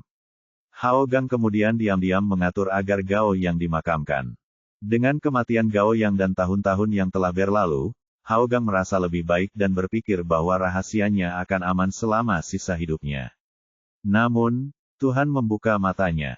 Ketika mayat anak-anak dan Niu Wei Guang digali dari tambang dan muncul di halaman depan surat kabar, Hao Gang menjadi heboh. Dia segera menghubungi Han Wenjun untuk membahas apa yang akan mereka lakukan. Mereka bahkan telah merencanakan rute pelarian mereka. Mereka berdua telah berusaha keras untuk menghapus segala keterkaitan dengan Cheng Sanli, dan terus mengawasi penyelidikan polisi. Mereka berdua menunggu beberapa hari dengan cemas, tetapi mereka tidak melihat adanya kemajuan dari pihak polisi. Mereka bertanya kepada pihak kepolisian dan menyadari bahwa polisi tidak dapat menghubungkan mereka dengan kasus tersebut karena kurangnya bukti meskipun mereka telah menemukan mayat-mayat tersebut. Dengan demikian, Hao Gang dan Han Wenjun kembali merasa tenang. Hao Gang yakin bahwa jika dia tidak pergi, tidak akan ada yang mencurigainya. Yang lebih penting, dia belum siap melepaskan karir yang telah digelutinya sepanjang hidupnya. Namun, keberuntungan Hao Gang berakhir saat Zhao Yu muncul. Ketika Zhao Yu menyinggung hal-hal yang berkaitan dengan kasus Mianling di pesta pertunangan Yao Jia, kata-katanya membuat Hao Gang ketakutan, dan dia merasa seperti tersambar petir. Dia tidak pernah menyangka bahwa seorang polisi biasa akan mengaitkannya dengan kasus Mianling. Hao Gang bahkan tidak peduli dengan pesta Yao Jia saat itu, hanya peduli pada Zhao Yu. Dia segera mengirim bawahannya untuk menyelidiki Zhao Yu. Meskipun dia tidak menunjukkan emosinya di pesta, dia dibanjiri kecemasan dan rasa tidak aman. Setelah pesta, dia langsung kembali ke gedung Rongtian untuk mencari informasi lebih lanjut. Kali ini, Zhao Yu berhasil lagi. Orang terakhir yang menelepon Hao Gang adalah Han Wenjun. Han Wenjun memberitahu Hao Gang bahwa polisi sedang memeriksanya dan menyuruh Hao Gang untuk bersiap. Han Wenjun juga menyinggung Liang Sisi dan menunjukkan bahwa dialah satu-satunya bukti yang tersisa. Jika Liang Sisi menghilang, bahkan jika polisi benar-benar mengejar mereka, mereka tidak akan dapat berbuat apa-apa. Oleh karena itu Hao Gang terdorong untuk membunuh Liang Sisi. Tetapi hubungan mereka selama 26 tahun telah menyebabkan Hao Gang memperlakukan Liang Sisi sebagai istrinya Ah Jun. Dia tidak sanggup melakukannya. Bahkan jika Zhao Yu tidak datang tepat waktu hari itu, Hao Gang mungkin tidak akan mampu menarik pelatuknya. Namun, semua ini kini tampak tidak berarti. Setelah Hao Gang menjelaskan ceritanya dari awal, hanya ada keheningan. Zhao Yu dan Miao Ying terdiam. Bukan hanya mereka berdua, Kepala Biro Zhou, Kepala Biro Luan, dan detektif lain di luar ruang interogasi juga terdiam. Siapa yang tahu bahwa kebenaran di balik kasus Kinsan Mianling akan seperti ini? Perampokan yang tidak disengaja, penculikan yang tidak profesional, pembunuhan brutal para sandera, uang tebusan yang dijatuhkan, dan gadis yang hilang, semua elemen ini dihubungkan oleh sebuah cerita sederhana. Itu membuat orang merasa aneh namun puas. Kasus Mianling ini tidak serumit yang mereka kira. Cheng Sanli memang memainkan peran penting, tetapi dia tidak terkait dengan kasus tersebut. Namun dia juga bukan orang yang tidak terkait, karena apa yang telah dia lakukan mengarah pada kasus Mianling. Kasus ditutup. Akhirnya, kebenaran terungkap untuk kasus yang sangat penting ini. Namun, Zhao Yu merasa berbeda setelah menutup kasusnya. Dia tidak bersemangat, tetapi malah tertekan. Hanya jika Cheng Sanli tidak merobek kontrak tersebut. Hanya jika kendaraan yang memasuki terowongan itu bukan mobil van yang dikendarai Niu Wei Guang. Hanya jika Liu Hongxiang tidak memanggil, Paman. Hanya jika mereka bertiga melarikan diri ketika Liu Hongxiang mengenali Gao Yang. Andai saja Hao Gang dan Han Wenjun punya akal sehat setelah mereka mengumpulkan uang tebusan. Maka kasus Mianling mungkin tidak akan terjadi. Namun di balik setiap jika, tampaknya ada hasil lain yang tak terelakkan yang membuat orang merasa putus asa. Hati manusia tidak dapat diprediksi, rasa bersalah mereka mencapai surga. Berurusan dengan 4 anak yang masih sekolah, Hao Gang dan 2 lainnya begitu kejam hingga mereka membunuh mereka dengan dinamit. Kekejaman ini tidak akan mendapat ampun dan dibenci oleh manusia dan Tuhan. Untuk itu mereka harus menghadapi keadilan dan diadili. Bab 228. Kasus Mianling terpecahkan. Kasus nomor 1 yang belum terpecahkan di Qinsan, kasus penculikan dan pembunuhan besar-besaran Mianling, terpecahkan. Mendapatkan berita seperti itu, seluruh cabang Rongyang tercengang. Semua orang tercengang. Di bawah komando langsung Kepala Biro Zhou, para penyelidik segera memulai pekerjaan tindak lanjut yang rumit. Sebagai orang yang memegang peranan penting dalam memecahkan kasus ini, Zhao Yu jelas sangat dihormati. Namun, sebelum Zhao Yu sempat menerima pujian dari rekan-rekannya dan atasannya, ia terpojok di wastafel di luar kamar mandi. Zhao Yu tidak menyangka akan terpojok oleh Miao Ying yang keluar dari kamar mandi. Zhao Yu, apa yang kau lakukan? Miao Ying mencengkeram kerah bajunya, menekannya ke dinding sambil menginterogasinya dengan marah. Hao Gang dengan jelas mengatakan bahwa dia tidak menculikmu. Katakan padaku, tadi malam di gedung Rongtian, apa yang terjadi? Bagaimana kau tahu bahwa Hao Gang memiliki Liang Sisi? Pada titik ini, Zhao Yu tidak perlu menyembunyikan kebenaran. Dia memberitahu Miao Ying dengan lugas, Ketua Tim Miao, aku meminta bantuan dari para dewa, dan mencoba mendengarkan rahasia Hao Gang. Tanpa diduga, aku benar-benar mendengar rahasia besar Hao Gang. Tapi aku tidak punya bukti, jadi aku tidak bisa meminta bantuan. Karena ini darurat, aku memikirkan ide ini. Zhao Yu, Miao Ying langsung marah. Dia menekan sikunya dengan menyakitkan ketenggorokan Zhao Yu. Kau masih mengarang omong kosong, iya. Untuk berpikir aku mempertaruhkan nyawaku untuk menyelamatkanmu, namun kau berbohong padaku. Katakan padaku, apakah kau memasang alat penyadap pada Hao Gang? Kau tahu betapa berbahayanya itu. Ketua Tim Miao, bukankah kau yang mengajariku? Zhao Yu membalas dengan nada tidak peduli. Bukankah kau bilang kita harus memaksa Hao Gang bertindak dulu, bertanya belakangan. Hehe, ternyata kita akhirnya mendapatkan sesuatu. Sesuatu yang besar juga. Kau, Miao Ying mengerahkan lebih banyak tenaga dengan sikunya. Jadi, kemarin, kau menangkap Hao Gang di jembatan Qinsan juga bukan suatu kecelakaan. Kau sudah tahu lokasinya. Itu tidak kulakukan. Di sini, Zhao Yu jelas tidak akan mengakui bahwa dia tahu.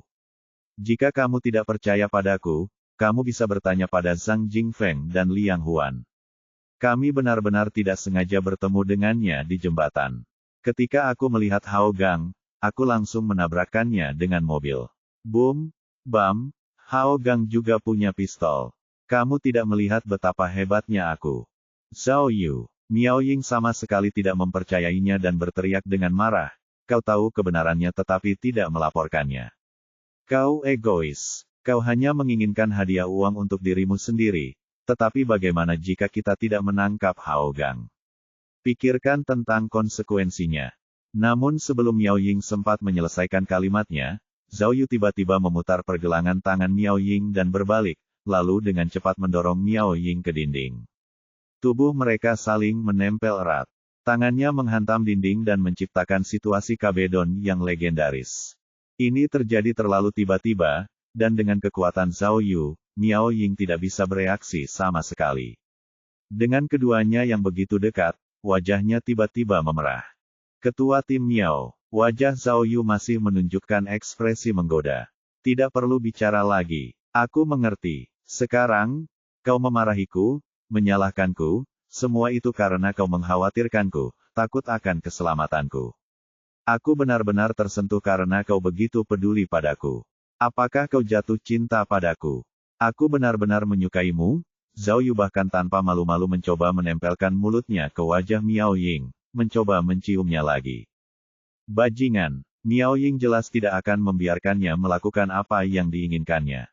Sebuah gerakan memutar siku ke belakang membuat Zhao Yu berbalik, lalu mereka berdua bertukar posisi. Wajah Zhao Yu ditekan dengan keras ke dinding oleh Miao Ying. Zhao Yu, dasar mesum. Gerutu Miao Ying dengan suara pelan. Dasar bajingan yang tidak tahu malu. Aku khawatir padamu karena kerja sama kita, misi rahasia kita. Kenapa aku harus jatuh cinta pada bajingan sepertimu? Aduh, Zhao Yu merasakan kekuatan Miao Ying dan tahu bahwa dia tidak bisa melawan. Dia hanya mengikuti situasi dan menunjukkan ekspresi kesakitan. Siku, siku. Miao Ying akhirnya ingat siku Zhao Yu terluka dan segera melepaskannya. Namun, tepat saat dia melepaskannya, Zhao Yu marah dan memutar tangannya ke belakang, sekali lagi mengubah posisi mereka dan mendorong Miao Ying ke dinding. Namun, Miao Ying adalah seorang ahli. Melihat perlawanan Zhao Yu, dia segera mengulurkan tangannya untuk mencengkeram leher Zhao Yu. Zhao Yu sama terampilnya, dan membungkuk sambil mendorong perut Miao Ying, mengangkatnya ke udara lalu menekannya ke wastafel, memaksanya untuk duduk di tepi wastafel. Ah! Melihat Zhao Yu yang diuntungkan, rasa frustrasi Miao Ying berubah menjadi kemarahan saat dia memukul punggung Zhao Yu. Hei! Zhao Yu meraih tangan Miao Ying dan berteriak, Miao Renfeng. Cukup, bisakah kau berhenti menyebutkan misi rahasia itu lagi? Apa kau pikir menyenangkan untuk terus berpura-pura? Mencoba menipuku dengan ponsel anak bodoh itu. Membantu juniormu. Sawat Dika. Meskipun Zhao Yu tidak mengatakan apa-apa selain omong kosong, tetapi ketika Miao Ying mendengarnya, dia tidak bisa menahan diri untuk tidak tercengang.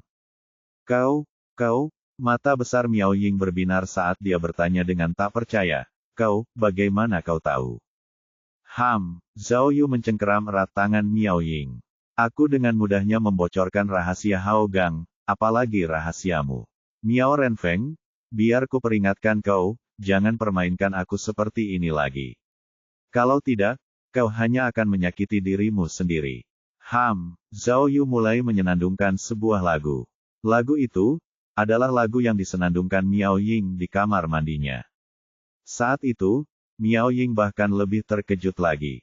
Dalam sekejap, dia menyadari bahwa Zhao Yu jauh lebih kuat dari yang dia kira. Rupanya, pria ini tidak hanya pandai memecahkan kasus dan menjadi orang mesum, dia juga menakutkan. Zhao Yu, bro, kamu, tepat saat Miao Ying duduk di sana dengan kaget, Lan Bo tiba-tiba datang dari luar, berteriak, Zhao Yu, apakah kamu di kamar kecil? Kepala Biro Zhou, Ketika Lan Bo memasuki kamar mandi, dia terkejut dengan pemandangan aneh di depannya. Melihat Miao Ying duduk di wastafel, dengan Zhao Yu berdiri tepat di depan Miao Ying, tubuh mereka begitu dekat. Pemandangan ini sangat umum di film-film, kecuali Zhao Yu dan Miao Ying yang masih mengenakan pakaian. Wajah Miao Ying memerah, dia langsung melompat turun dari wastafel, dan mengumpat Lan Bo, apa yang kamu lihat? Kamu belum pernah melihat seseorang menggoda seorang gadis sebelumnya. Mendengar itu, Lan Bo hampir pingsan. Ini adalah Miao Renfeng yang legendaris. Tidak disangka Zhao Yu berani menggodanya. Melihat Miao Ying pergi, Zhao Yu segera kembali ke sikap yang lebih serius. Juga, ketua tim Miao. Ada sesuatu yang ingin kukatakan padamu. Meskipun Liu Wangan tidak memiliki penyakit terminal, alat pelacak Han Wenjun itu nyata. Aku harus mematahkan gigi dokter gigi itu sebelum mereka memberitahuku. Kurasa kasus Mianling tidak seperti kasus lainnya. Jika keluarga korban tahu kebenarannya, Hao Jiajun. Aku tahu apa yang harus kulakukan. Miao Ying mengangguk lalu segera pergi, meski terlihat sedikit canggung. Namun meski begitu, saat Miao Ying melewati Lan Bo tidak bisa menahan diri untuk tidak menggigil. Kau mencariku, Lan Bo. Begitu Miao Ying pergi, Zhao Yu akhirnya menepuk-nepuk pakaiannya dan perban yang terlepas. Ada apa? Kepala Biro Zhou mencarimu. Lan Bo akhirnya ingat mengapa dia datang, dan berkata kepada Zhao Yu, dia memintamu untuk pergi ke kantornya. Yu, awalnya, Lan Bo ingin bertanya tentang Zhao Yu dan Miao Ying. Mulutnya terbuka beberapa saat, tetapi tidak ada kata yang keluar. Bab 229. Tak perlu dikatakan lagi, Kepala Biro Zhou memuji Zhao Yu dan berkata, kinerja Zhao Yu luar biasa. Kerja keras dan usahanya sangat diakui dalam menyelesaikan kasus Mianling. Rupanya, Kepala Biro Zhou telah berada di bawah tekanan berat sejak Hao Gang ditahan. Rekan bisnis, perwakilan bisnis, pemimpin biro kota, dan bahkan anggota komite kota menelepon untuk menekannya. Mereka mendesaknya untuk menangani Hao Gang dengan sangat hati-hati karena ia memiliki latar belakang khusus. Bisa jadi ada konsekuensi serius jika terjadi kesalahan. Karena alasan-alasan itu, pengacara Feng Kao yang begitu biadab dan melampiaskan amarahnya kepada para polisi tanpa rasa takut. Namun, ketika dia melihat Hao Gang telah mengaku melalui kamera pengawas, dia terkejut dan akhirnya melarikan diri dengan ekornya terjepit di antara kedua kakinya. Nak, hebat sekali. Kepala Biro Zhou mengacungkan jempol pada Zhao Yu. Mengalahkan Feng Kao yang sungguh hebat. Kamu hebat. Aku juga ingin sekali memukulnya. Hehehehe. Kepala Biro Zhou begitu gembira hingga tidak dapat berkata-kata. Karena Zhao Yu tahu bahwa Kepala Biro Zhou senang, ia mengambil kesempatan itu untuk mengakui bahwa ia tidak diculik. Ia mengatakan kepadanya bahwa ia tidak sengaja mendengar tentang keterlibatan Hao Gang tetapi ia tidak memiliki bukti untuk meminta bantuan. Jadi ia berbohong tentang penculikan itu. Kepala Biro Zhou jelas tidak menyalahkannya, tetapi memujinya karena bersikap cerdas dan mengatakan bahwa saat-saat genting membutuhkan tindakan genting. Dia benar-benar mengerti. Dia memberitahu Zhao Yu untuk tidak khawatir dan bahwa dia akan menjelaskan atas nama Zhao Yu saat menulis laporan penutup. Akhirnya, Kepala Biro Zhou menasihati Zhao Yu, kamu terluka dan sudah bekerja keras, kamu pasti kelelahan. Kamu harus pulang dan beristirahat.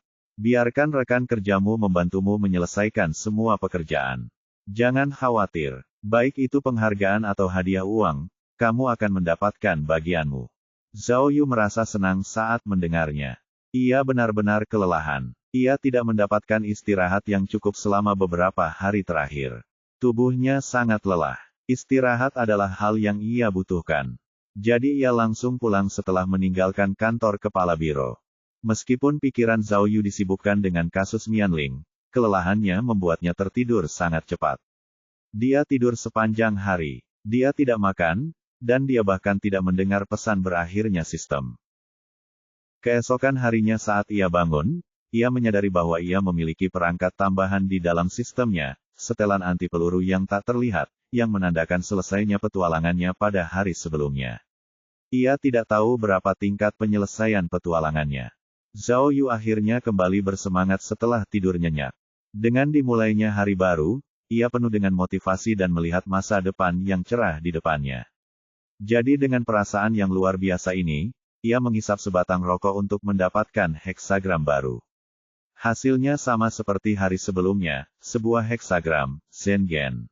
Tampaknya statusnya akan meningkat lagi. Selalu ada prestasi baru yang harus diraih dalam kariernya. Zhao Yu tahu bahwa kasus Mianling bukanlah kasus kecil. Kasus ini memengaruhi banyak hal. Karena tersangka, Hao Gang, adalah tokoh publik di Qinsan, persidangannya akan rumit dan panjang. Itu jelas bukan kasus yang bisa ditutup dalam beberapa hari. Seperti yang telah diprediksinya, ketika Zhao Yu tiba di kantor polisi setelah sarapan, ada kerumunan di kantor polisi Rongyang, baik di dalam maupun di luar kantor polisi. Polisi mungkin telah mengumumkan berita tersebut. Reporter dari setiap media berkumpul untuk mendapatkan wawancara. Bagi orang-orang di Qinsan, kasus ini tidak kalah pentingnya dengan bom mematikan yang ditakdirkan untuk menyebabkan gelombang kejut. Zhao Yu tahu bahwa para wartawan itu sulit dihadapi. Ia segera memasuki gedung melalui pintu belakang. Namun siapa sangka lobi akan sepadat itu. Ia tidak punya pilihan selain naik ke atas, dan mencoba mengambil rute lain menuju kantor. Karena Zhao Yu sudah tidur sejak kemarin sore, dia tidak tahu apa yang sedang terjadi. Bagaimana perkembangan kasusnya? Apakah ada yang baru? Tanyanya. Dia ingin segera mengetahuinya. Ketika melewati kantor identifikasi, ia mendapati kerumunan yang lebih besar, jauh lebih banyak daripada yang ada di lobi. Di antara kerumunan itu, Zhao Yu melihat beberapa wajah yang dikenalnya, seperti Tuan dan Nyonya Tao dan anggota keluarga korban lainnya. Suasananya agak menyedihkan dan ada orang-orang yang menangis. Zhao Yu menduga bahwa kasusnya telah ditutup dan bahwa jasad anak-anak itu sekarang dapat diklaim. Tepat ketika Zhao Yu berjalan melewati kerumunan untuk memastikan hal itu, dia mendengar suara tua yang bersemangat. Zhang Ying, sudah sulit bagimu dan anakmu selama ini. Orang yang berbicara adalah Liang Wanqian, seorang lelaki tua. Dia memegang tongkatnya, berdiri di depan istri Niu Wei Guang ketika dia berkata dengan menyesal, kami salah menuduh Ah Guang. Ah Guang adalah orang baik. Adalah kesalahan kami karena telah memaksamu dan anakmu untuk pindah saat itu. Saya minta maaf. Lelaki tua itu kemudian melemparkan tongkatnya dan berlutut di depan Zhang Ying dan anaknya. Zhang Ying ketakutan dan segera membungkuk untuk memeluknya. Kemudian, Tuan Tao dan orang tua lainnya semua pergi ke depannya dan berlutut juga. Kami salah menuduh Ah Guang. Kami benar-benar minta maaf. Teriak Nyonya Tao, kami seharusnya tidak salah menuduh orang baik. Setelah bertahun-tahun, kami benar-benar minta maaf. Ini semua salah kita. Mendengar semua permintaan maaf yang datang terlambat, Zhang Ying menangis. Wei Guang, kau dengar itu. Aku sudah menunggu hari di mana kau akan terbukti tidak bersalah. Wu, kau sekarang bisa beristirahat dengan tenang. Wo, tangisan Zhang Ying membuat semua orang menangis, terutama putra Niu Wei Guang. Ia menangis sejadi-jadinya di pelukan ibunya.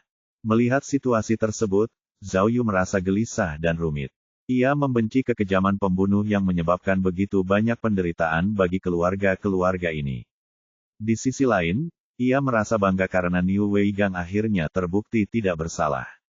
Ia merasa kerja kerasnya selama berhari-hari telah membuahkan hasil.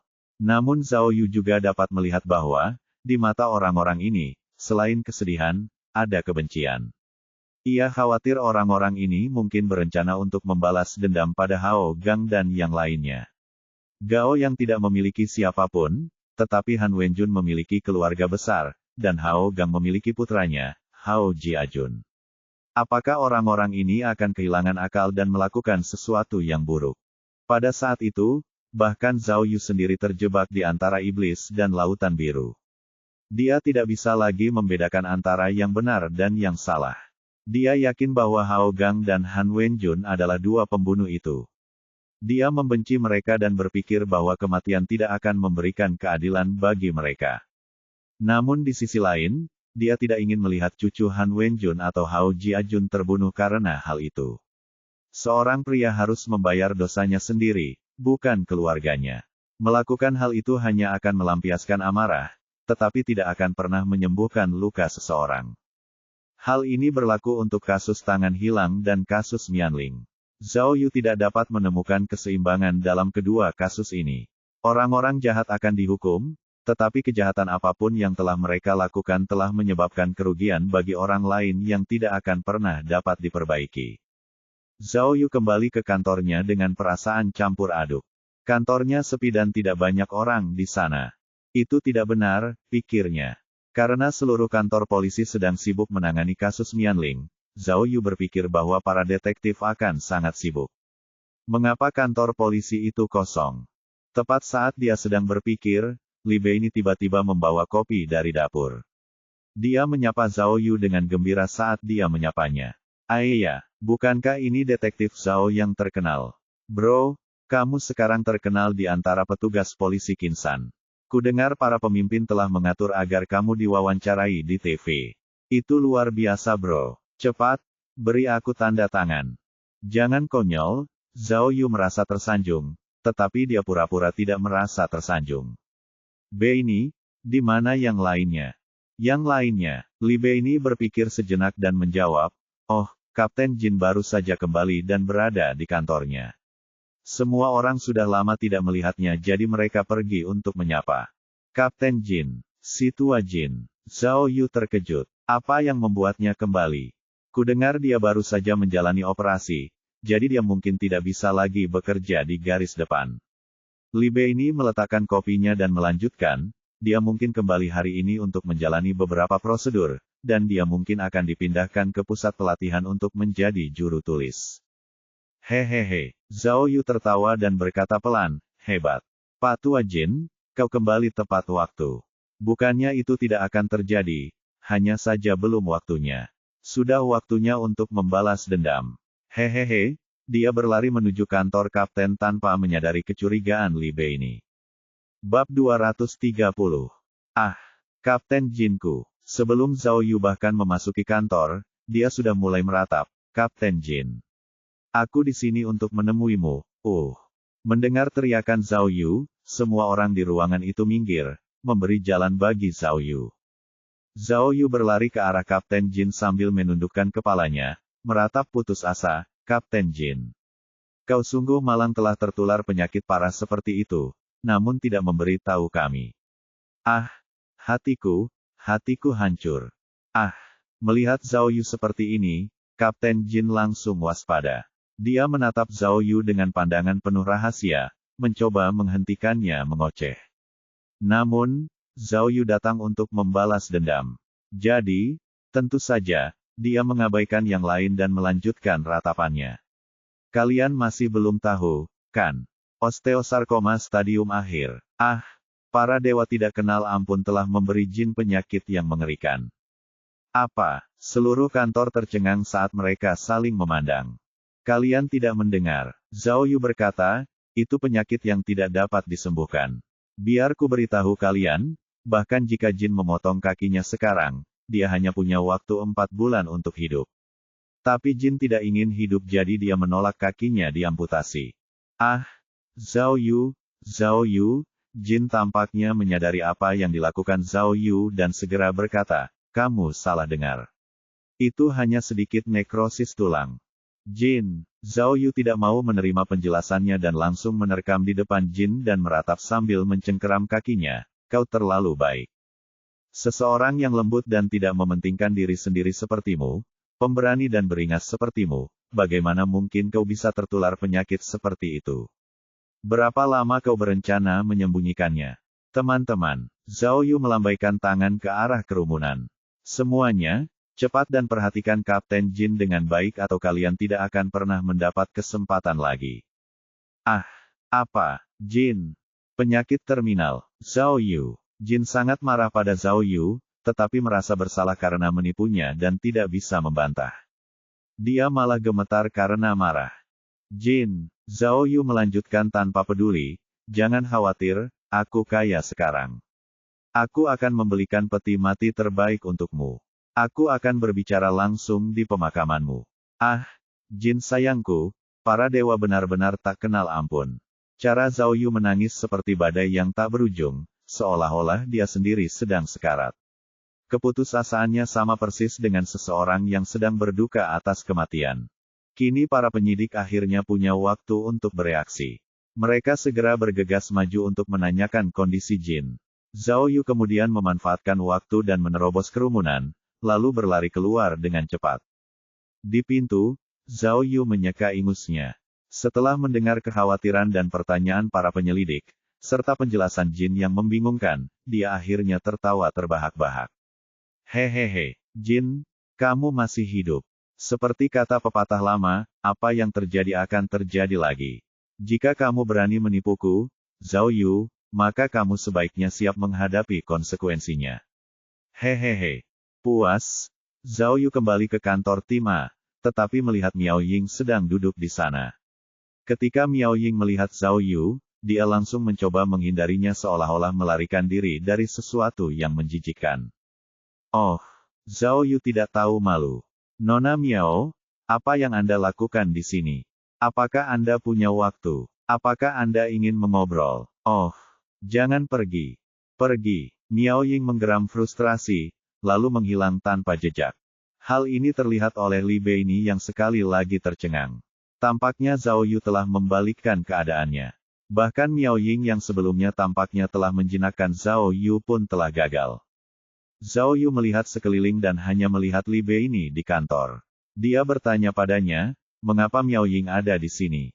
Ketua tim Miao berkata, jawab Li Bei karena kami sibuk akhir-akhir ini, dia tidak punya waktu untuk mengundang semua orang makan di luar.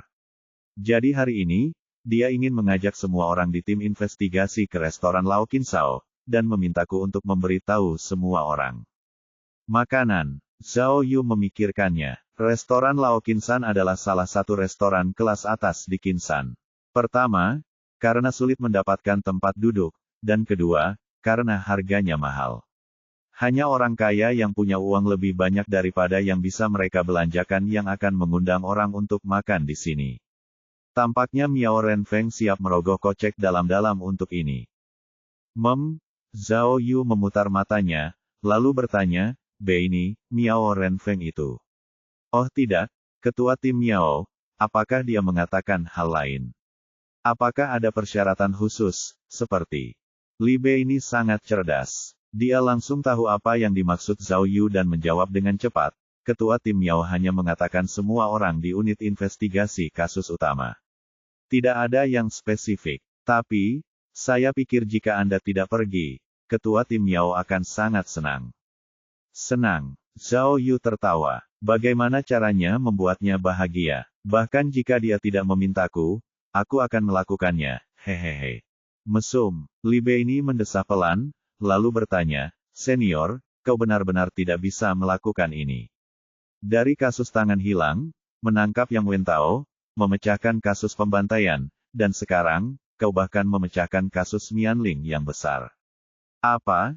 Tidak bisa menahannya lagi. Kudengar Liang Wengan sudah mengambil semua uang hadiah dan memberikannya ke kantor polisi. Meskipun tidak semuanya akan diberikan padamu, kamu mungkin akan mendapatkan sebagian besarnya, kan?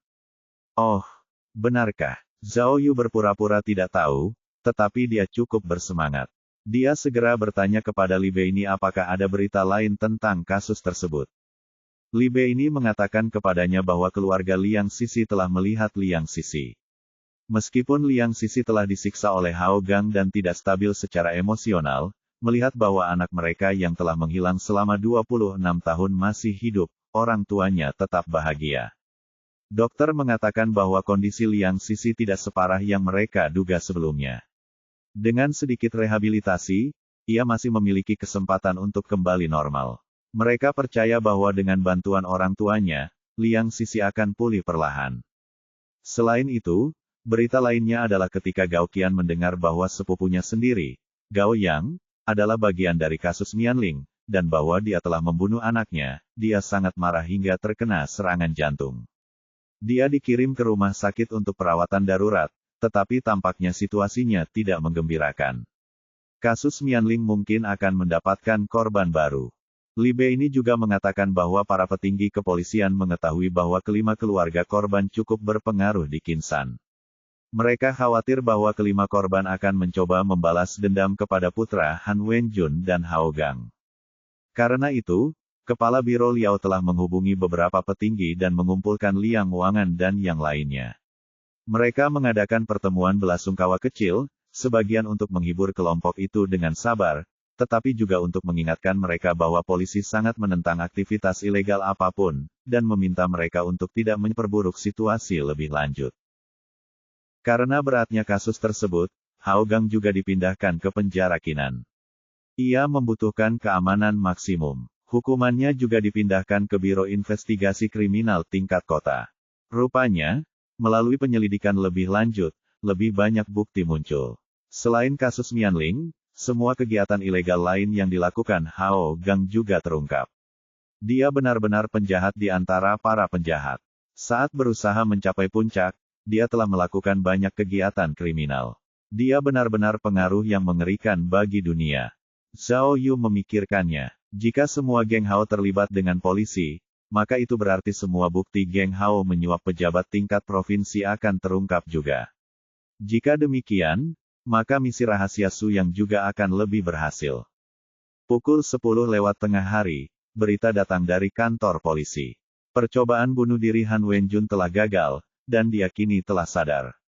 Selama interogasi, dia telah mengakui keterlibatannya dalam kasus Mianling, dan saat ini sedang dikawal ke Qinsan. Kaki tangan Hao Gang akhirnya akan menerima hukuman yang pantas diterimanya. Sore itu, dengan perencanaan matang dari kepolisian, mereka akhirnya memutuskan untuk menggelar konferensi pers.